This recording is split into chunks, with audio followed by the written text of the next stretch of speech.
Sensei, and today it's you just have me. Today, Chris needs to take care of some family issues, so I'm gonna be running the show today. So we're gonna do something a little different. Now I'm gonna go over still some information about what Chris and I were talking about last week. We're talking about the metabolism. We're talking about research. Um, but one thing that I wanted to share in regards to fasting, right? Because so many people have so many questions about fasting and how do you fast? Is it the right way? Is it the wrong way? Oh, by the way, before I continue, we are streaming live on YouTube and Instagram. And so if you are, I'm going to click on my Instagram. If you're on Instagram, you can type, actually on Instagram or YouTube, you can type in the question that you may have. It's Ask the Acu Sensei question today. All right. So type in your questions and my team will feed me the questions and then I'll answer them. Yeah. So lucky day for those of y'all who are tuning in and showing up. Um, showing up is one of the number one rules for success. And when you show up, you never know, you might get an opportunity. And today may be the opportunity to get your your questions answered from the Acu Sensei. Okay, awesome. So let me finish what I was talking about intermittent fasting, and then we'll go into questions. So intermittent fasting. Is there really a right way or a wrong way to do intermittent fasting? And the short answer is no, there isn't, right? There's so many different ways. People will tell you, oh, it needs to be 14-hour fast, 16-hour, 24-hour. The answer is it depends. Why does it depend? Because your body is different from someone else's body. It doesn't matter, you're the same height, same race, same age, same weight. Doesn't matter. Your body, your organ functions are different from your neighbors, from your spouses, from your kids, from your siblings. It's all different. So, the best way is not to copy exactly what someone else does without monitoring your own body. So how do you monitor your own body?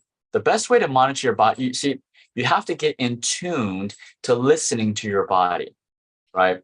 Listening to your body, what does your body do? If your body is functioning at optimal levels, you will have zero symptoms.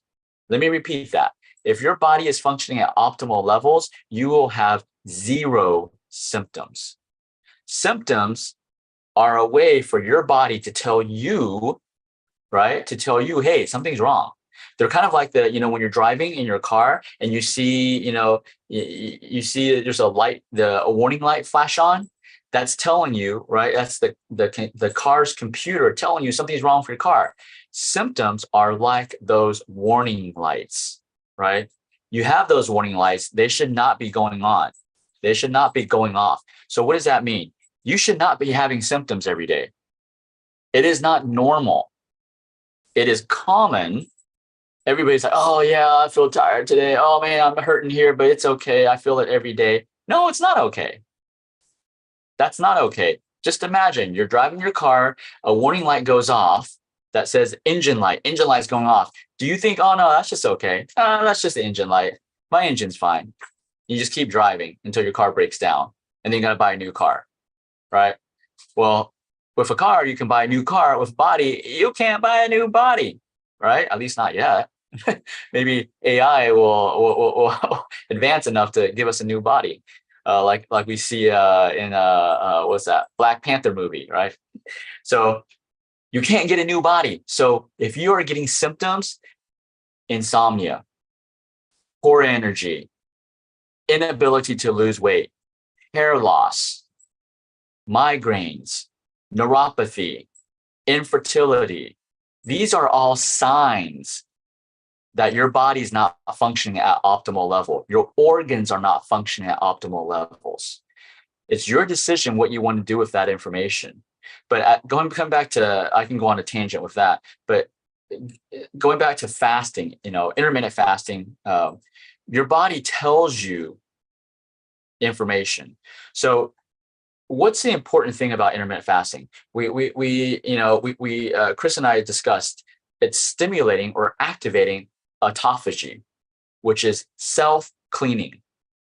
Like you need to clean your house, right? Because if you don't clean your house or you clean your car, you're going to have a mess. You're going to be living in a pigsty, right? So same with your body. Your body needs to be self-cleaned. And we have a self-cleaning mechanism, autophagy, that is activated when we're fasting.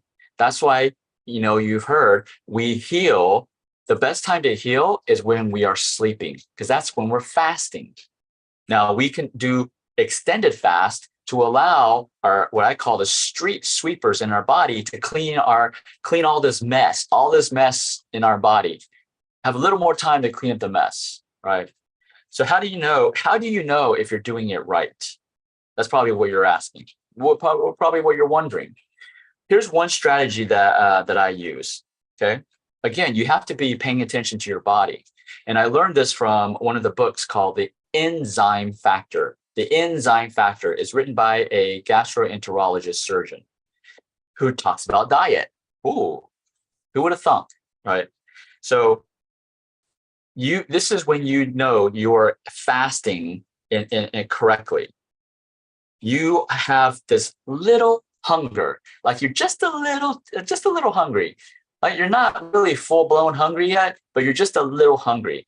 That's when that is the symptom that lets you know, hey, my street sweepers, they're working, they're cleaning. Okay, I need to let them clean, right? So you're just a little bit hungry. It's like after you eat a meal and you're like, in Chinese medicine, we call this 80% full. Now, it's hard to quantify, hey, am I 80%? No, I think I'm 81%. Oh, no, I think I'm 86%. It's hard to quantify that. So how do you know? It's when you eat and you're like, I could eat a little more, but I shouldn't. I need to stop, right? If you do that, you probably will get hungry in about 3 to 4 hours, right? That is how much you should eat when you eat your meals. But when you're fasting, you want that little hunger sensation. Not a voracious hunger, just a little hunger. And then you can drink some water and it kind of satisfies that hunger a little bit, right? So when you're first doing intermittent fasting, it's tough. I know it's tough because you're not used to that hunger. You're not that little hunger sensation. We've been taught like, oh, if you feel hungry, you should eat, stuff your mouth, eat. You should never feel hungry. No. You should have that little hunger sensation. Yes, you need to have a lot of willpower to stop yourself from picking up that donut. I know, I love to eat, right? But you got to think about, hey, what's more important? Instant gratification. Okay, I get a little donut, I get a little carbs, some spaghetti, and it satisfies me for a few seconds. And then I feel terrible afterwards. And also, I don't hit my goals. Having healthy goals. So you need to choose healthy goals, delayed gratification, or instant satisfaction, instant gratification, right?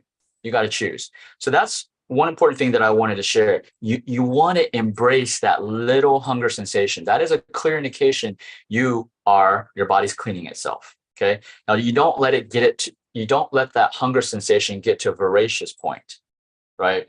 So what can you do if you're in between meals? If you didn't eat the right meal and just like 2 hours later after you eat, and you're hungry, that's a problem. That means whatever you ate is the wrong thing, or your organs are severely malfunctioning.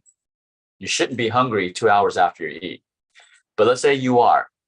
Don't pick the sugar stuff. Don't pick carbs. Carbs are sugar. They're no different.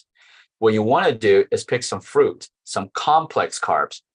So let me rephrase. You don't want to pick simple carbs. You want to pick complex carbs, right? Grab some fruit and eat it. Not fruit juice, but you want to eat, okay? So, but you should not be hungry until 3 to 4 hours later. Number one, you ate the wrong thing. Or number two, your organs need a lot of help. And that's the thing about, this podcast. This podcast is different from other podcasts in the sense that we're not telling you just to eat, just what to eat, just to eat, not what supplements to take. Oh, recent research says this supplement will do blah, blah, blah. You should take this supplement. That's not what this podcast is about. This podcast is about teaching you how you can take control of your health again, how you can get your body to do what it was built to do, but you just ruined it. We all ruined it, right? But how do you get back to it? How do you get back to the state where your body's healing itself? Because here's a secret. It can do it because it was born to do it, right? We just messed it up along the way. So super important. Our podcast is about how to restore organ function. Nobody else talks about this. You don't restore organ function by taking a supplement. It can help, but that's not the solution. You got to change your lifestyle habits, right? So if you want to restore your organ function, if you want your body to be able to heal itself, right, and fix all of these symptoms that are coming at you, headaches, tinnitus, numbness, poor vision, bad hearing, bad memory, fatigue, right? If you want your body to heal itself, you need to restore the organ function. That is the only way. That is the only way to get your body to heal itself again, is to restore organ function. And if you don't do the things that restore organ function, you will never have your body heal itself. You will always be dependent upon a pill. And it doesn't matter. Like, I take supplements too. I'm not saying supplements are bad. I take supplements myself, but I'm not dependent upon it. But if you don't restore your organ function, you're always going to be dependent upon a pill. That could be a medication, that could be a supplement, right? Now, if you're happy with that, then great. That's awesome. More power to you. But that's not what this podcast is about, okay? So let's go over some questions. We already got some questions in, so I'm going to start. Thank you for tuning in. So I'm going to just go down these questions, all right? Let's see. Sosa Boss asks, can I do 30-day fast with just liquids? You can, right? You can. And there's a lot of these juice diets, juice fast, and liquid fast, right? You absolutely can do that. Do I recommend that drastic? Not for everybody. So it depends. You definitely need to, I forgot to give the disclaimer, the medical disclaimer. Everything that I share is not medical advice. I am not a medical doctor. I am not a physician. I need to say these disclaimers. Otherwise, Big Pharma is going to pay Instagram, YouTube to shut my channel down. So I need to say those things, right? Not that I want to say those, but I need to say those things. But you need to consult a physician before you do any type of drastic 30-day fast, right? Why do you need to consult a physician? Because it's not because you need medication. It's because and it's not because they understand how to do a 30-day fast. It's just the law, right? I need to say these things. It's kind of stupid, but it's also helpful because you want to go to your physician because you want them to monitor. You want them to help you have those diagnostics. I love this about Western medicine. They have great diagnostics. So you need a physician in order to get those diagnostics, right? So those diagnostics, blood tests to make sure, or ultrasounds to make sure that nothing's, severely malfunctioning, because a 30-day fast is pretty drastic, right? Now, let me give you some pointers on that. If you're going to do a 30-day liquid fast, you do not do fruit juice. Big mistake, of liquid fast. You can do vegetable juice, okay, like juice extracted, like you do an extractor and it goes, and then one end comes out the pulp, and then the other end comes out the juice, right? You can only do that for vegetables. Do not do that for fruits.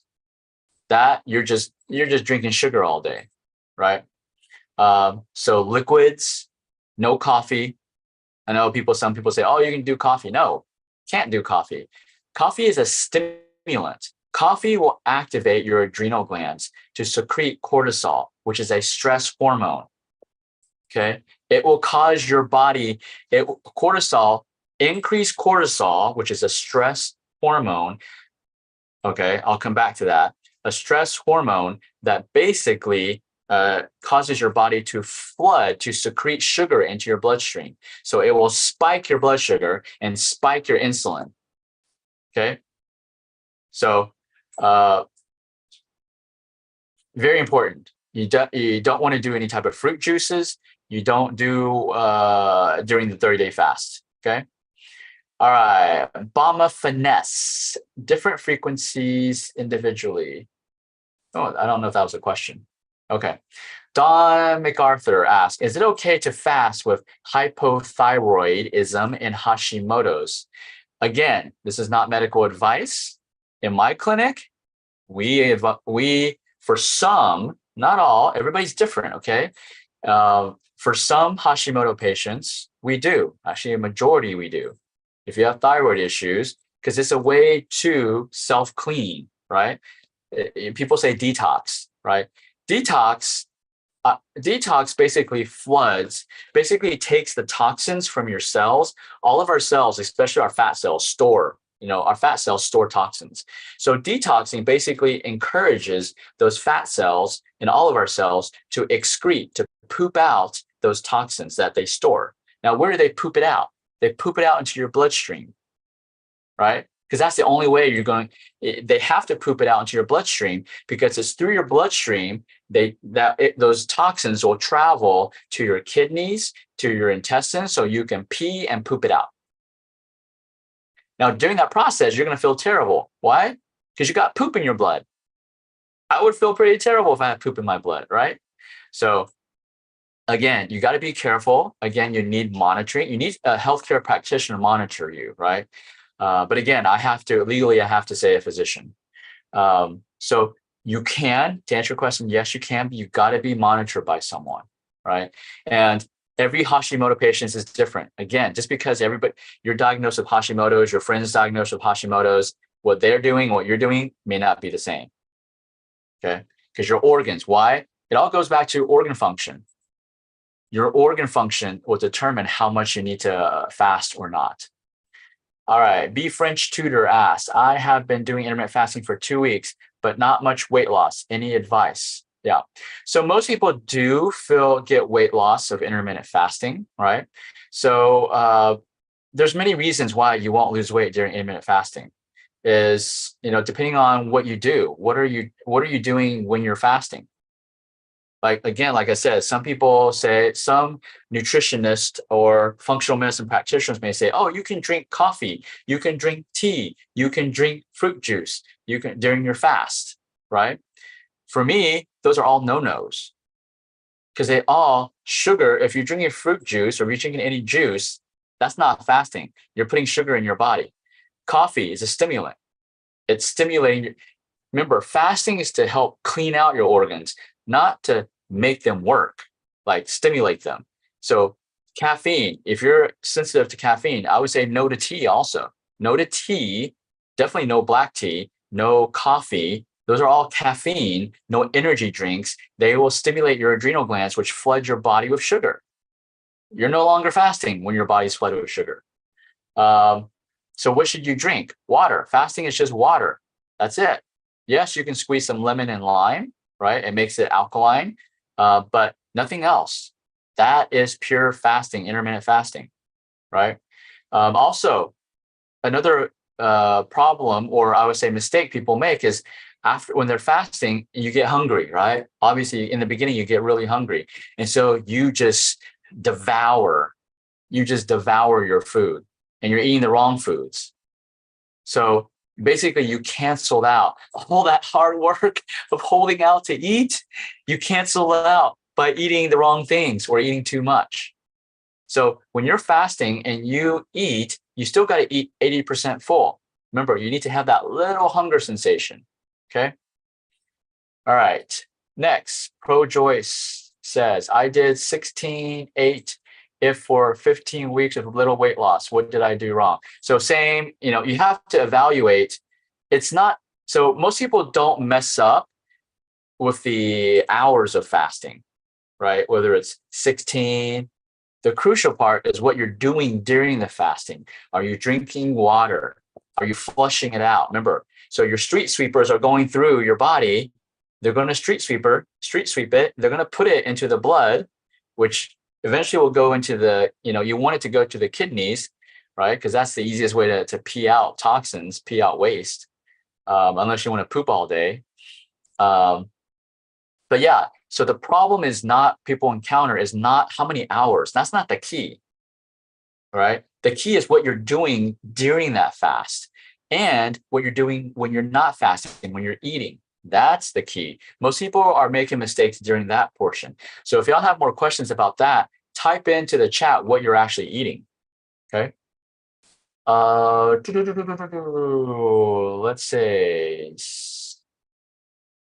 Pro Joyce, okay. Sosa Boss, do I need to detox before I do a 30-day liquid fast? No, you don't. That 30-day liquid fast, you're naturally detoxing. You don't need to take any, you don't really, I mean, I take this back. If your body, it all depends on your organ function. If your organs are just terrible, they're just not functioning that well, like you go get your blood test and you have, all of these markers, your kidney function's got a problem, your liver function's got a problem, your gut's got a problem. It's like you got so much problems. Yes, you may need some help, like supplements, Chinese herbs, to help your body be able to detox effectively. So again, it's different for everybody. And that's why you need to find a healthcare practitioner. You need to find someone who is specializes in restoring organ function. Now, this is key. Someone who specializes in restoring organ function. If someone tells you, oh, you just need to take these supplements, they don't know how to restore organ function. You need to find someone. Could that be a physician? Yes. Could that be a functional medicine practitioner, chiropractor? Yes, it could. Could it be an acupuncturist like me? Absolutely. Could it be a nutritionist? Yes. Could it be a dietitian? Yes. Could it be a naturopath? Absolutely.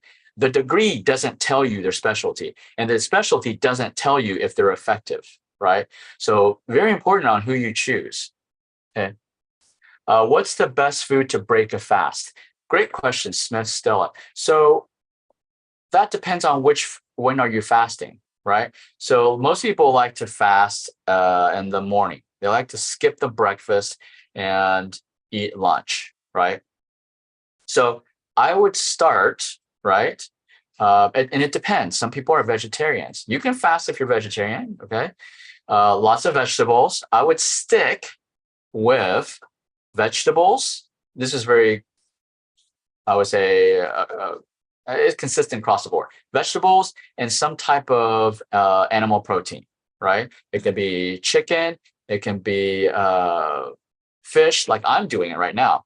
Like right now, we are running our 28-day, Divine Farmer Health is running our 28-day metabolic fast, not metabolic fast, 28-day metabolic reset. And I'm doing it, right? Chris and I created it, and I'm doing it. So it shows you, we drink our own Kool-Aid. So I'm currently doing it. So what I do to break my fast is I do vegetables with an animal protein. And the protein that I'm doing right now is chicken, organic chicken, all organic, and wild caught salmon, right? That's what I'm doing to break my fast. But here's the thing, I don't eat that much. I would probably say I probably eat about 4 ounces of animal protein, and probably 2 cups of, or maybe a cup and a half of vegetables. That's it, because I'm paying attention to my body. So I'm doing that because I'm about to go on to an Asia trip and I want to be ready to eat. So I need to lose some weight too and detox. Okay. And so during fasting, is plain water the only thing you can have? I already answered that question, Didi. Yes, it is. What if you very rarely feel hungry? Kelly asked. Yeah. So having a voracious hunger all the time is a sign something's not working in your body. Some organs are dysfunctioning. The opposite, what Kelly was asking, what if you never feel hungry, right? That's also a sign your organs are not functioning correctly. So you need to first go to a healthcare practitioner, right? You can go to whoever you want. I'm not telling you who to go to. I'm just telling you, this is what I do. This is what my family does. This is what my friend, I recommend my friends. This is what, I own the largest acupuncture clinic in Austin, Texas. So we treat a lot of patients, and this is what we recommend our patients. Patients come to us because of what we do, our specialty. Our specialty is restoring organ function. No other clinic does this in my city. And so it depends on who you go to. I would go to someone that, hey, focuses on restoring your organ function. First, so how do you do that? It's a two-step process. Number one, you identify, you do diagnostics. Again, this is why I love Western medicine. Don't hate your doctors, guys. I love Western medicine. Go to your doctors, get some diagnostics, get some blood tests. If you need to get some ultrasounds, EKG, whatever, get those tests. They don't tell us everything, but they give us data. We need more data to figure out what organs are dysfunctioning.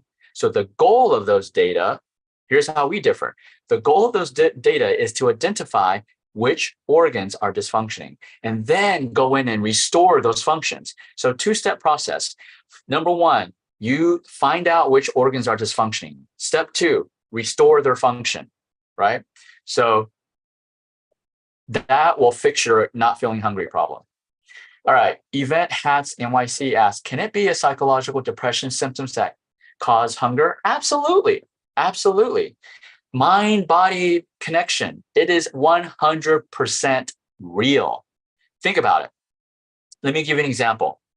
I can make you salivate without having you eat anything, right? I'm not going to do it now because I only get about 3 minutes, okay? But I'll do it really quickly.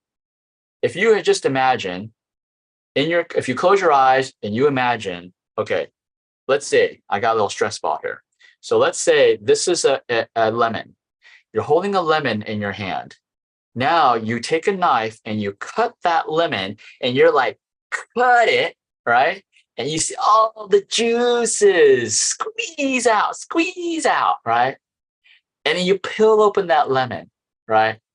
Okay. And then now you're going to take a slice of that lemon, and you're just going to stuff it. You're going to stuff it in your mouth, and you're going to bite down on that lemon, right?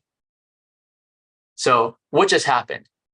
A lot of y'all probably started salivating, right? But here's the thing. You weren't really actually eating a lemon. But because I changed your psychology affects your physiology, which is your body. So I changed the way you think, I cause you to do a physical reaction, which is salivate. So absolutely, depression can affect your hunger, right? Is it okay to fast for persons over 50? Absolutely. Fasting it doesn't discriminate. Fasting, you can fast whatever age. My dad is 82. Let me see, 42. So it's 2023, right? 81, sorry. He's 81. He still fasts. Okay. Can you fast if you're skinny? Absolutely. Great question, Maggie Bram. Fasting, again, is not about weight loss. What did I say what fasting was to do? Number one purpose of fasting is to activate autophagy. In layman's terms, number one purpose of fasting is to clean your body, is to activate your street sweepers, your trash dumpers. That's the number one reason to fast. If you're skinny, do you collect waste? Absolutely, you collect junk in your trunk, right? So don't you need to clean that up too? Right? So definitely. Now, your fasting, again, will be different depending on your organ function. All right, guys? Great questions, guys. I love these questions. Hopefully, I hope you enjoyed this session, this Q&A session. If you do, make sure, tell us what you want us to want to hear from us, right? From Chris and myself. Chris will be back next week. Tell us what you want to hear. If you want us to do a lot more Q&A, let us know. Hey, if you don't let us know, we don't know, right? Then we're just going to start dispensing other information, right? So a couple of things that I'll leave y'all with, because we are at the 30-minute mark. Thank you. I am humbled that you think enough about us to join us in this conversation every week.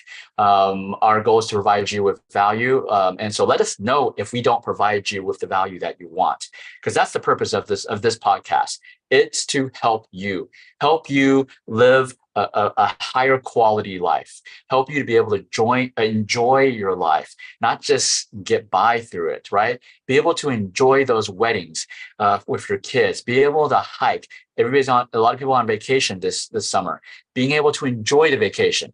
What's worse than going to Hawaii and having a migraine and you can't go snorkeling, you got to sit in your hotel room. You can't even look at the view because you got migraines and the light is stimulating to you. What's the purpose of that, right? Let's enjoy our life. And we're here to help you do that. We've been running a 28-day metabolic reset. It's not too late to join. You have access to it till August the 30th. So really, as long as you join now, before August the 1st, you're still good to go. It's 28 days. So join now ASAP. I'm doing it right now, right? I'm doing it with you. And here's another benefit. When you enroll in any of our programs, you get to join our private Facebook group where you get to ask any question you want, right? And that's where we spend a lot of our time answering those questions every day, not just once a week, right? So make sure you hop on that 28-day metabolic reset. If it's not for you, hey, it's okay. We're here to help either way. Get your friends and family to follow us so they can get on this podcast as well. All right, guys. Love you. Appreciate you. And give us some feedback. Let us know, good or bad. We love to hear. We believe in transparency. All right, guys. We'll see you next week.